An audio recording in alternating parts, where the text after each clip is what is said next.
நின்னு வெட்டி கதை பேசியிருக்கிற? இதோ வர அத்தை. அத்தை எங்க அம்மா உடம்பு சரியில்லை, அவங்களுக்கு பிளட் டெஸ்ட் பண்ணல, சுகர்னு சொல்லிட்டாங்க. அதை பத்தி தான் அதை பேசினேன்.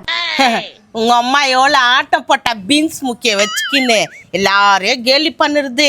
அத்தா கடவுள் ஒரு இடத்துல உட்கார வச்சிச்சா இருக்கும்போது ஒரே மாதிரியாக்கணும்.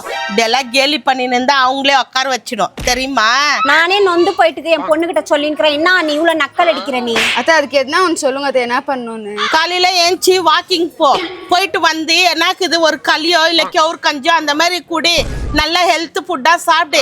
கொஞ்ச நாளைக்கு சர்க்கரை டீ காபி எதுவுமே சாப்பிடாத. நல்ல ஹெல்த்தியான ஃபுட்டு சாப்பிட்டீங்கன்னா உடம்பு நல்லா இருக்கும். நீ எப்போ வாக்கிங் போறேன்னு சொல்லி நானும் வரேன். வயசாவோ ஒரு காயில தேடி வரோம் தான். அதுக்கு நம்ம சோர்ந்துட்டு ஆயிடுதா? உன் மருமகனுக்கு சொல்லு. உன் மருமகன் ஜிம்ல தானே வேலை செய்யுது. எங்கன்னா ஜிம்ல சேர்த்து விட சொல்லு. நல்லா இரு, மனசுல இருக்கிறதெல்லாம் தூக்கி போட்டு நல்லா ஃப்ரெஷ்ஷா இரு. நீ நல்லா சொன்ன. ஒரு 2 நாளைக்கு என் பொண்ணை கூப்பிட்டு போட்டா நல்லா அம்மாவும் பொண்ணு நல்லா மாத்தாங்கி வேஷம் போடுறீங்க. அதுக்கு தான் வந்தேன்னு சொல்லு கேக்குறதுக்கு.